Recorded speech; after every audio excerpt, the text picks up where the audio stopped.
In 1991, a tank was the king of the battlefield. It was an invincible, multi-million-dollar fortress. But in 2026, that same tank can be turned into a burning scrap heap by a $500 hobby drone bought on Amazon.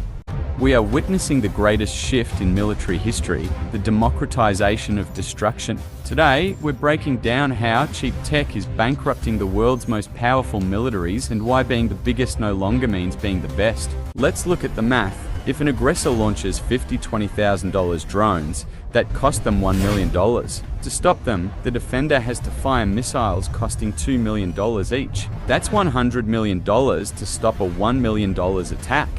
Traditional militaries are built on what we call exquisite platforms.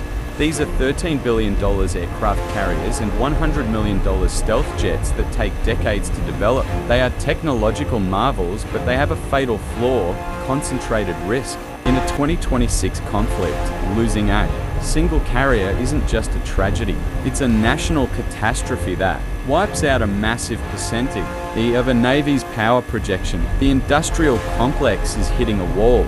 We can't build them fast enough to replace them. That's why we're seeing the shift toward the loyal wingman concept, where one-man jet acts as a mothership for 100 disposable drones. This technology has effectively deleted the entry barrier to air superiority. From the trenches in Eastern Europe to the maritime corridors of the Red Sea and the security zones of West Africa, the level playing field is no longer a theory, it's the new reality. The era of the expensive war is ending. We are entering the age of the smart, cheap, and deadly. History shows that the side that adapts to the new tech first is the side that writes the peace treaty. The question isn't if the giants will fall, but how fast they can learn to fly small.